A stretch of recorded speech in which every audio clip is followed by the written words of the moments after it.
महादेव की एक ऐसी भक्त जिन्होंने भक्ति में आकर सांसारिक चीजों के साथ साथ अपने वस्त्रों का भी त्याग कर दिया। वो अपने आप को सिर्फ अपने बालों से ढककर रखती थी। आज हम आपको महादेव की मीरा कही जाने वाली महादेवी अक्का के बारे में बताते हैं। देखिए, कहते हैं कि बचपन से ही जो महादेवी थी वो शिव जी को चिन्ह मल्लिकार्जुन, जो भगवान शिव का एक स्वरूप है, उनको इतना ज्यादा मानती थी, उनके प्रति इतना ज्यादा प्रेम था उनके मन में कि जैसे मीरा जी कृष्ण भगवान को अपना पति मानती थी, ठीक वैसे ही महादेवी बचपन से ही चिन्ह मल्लिकार्जुन को अपना पति मानती थी। अब जैसे ही वो बड़ी हुई तो घर वालों ने उनकी शादी जबरदस्ती एक राजा से कर दी। अब राजा के साथ तो वो गृहस्थ जीवन अपना नहीं पा रही थी, तो राजा इस चीज से बहुत क्रोधित रहता था, क्योंकि जब वो अपनी पत्नी को किसी और के प्रति इतना समर्पित देखता था तो उसे क्रोध आता था।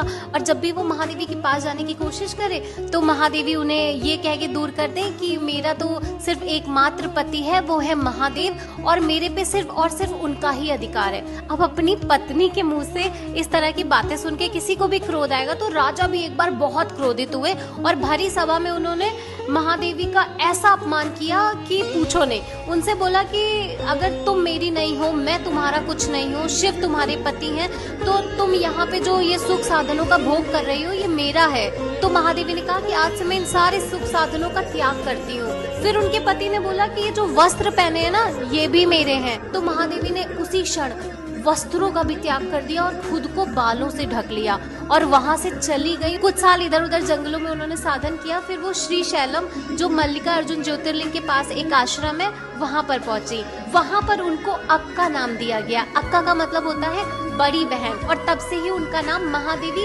अक्का पड़ गया और हम सब उन्हें आज तक महादेवी अक्का या अक्का महादेवी के नाम से जानते हैं। और फिर महादेवी अक्का मल्लिकार्जुन ज्योतिर्लिंग के पास ही एक गुफा थी, वहां पर रहकर साधना करने लगी और अंत में कहते हैं कि भगवान शिव ने उन्हें साक्षात उसी गुफा में दर्शन भी दिए और जो उनकी आत्मा थी वो परमात्मा में विलीन हो गई और उसी श्री शैलम की गुफा में उनकी समाधि बना दी।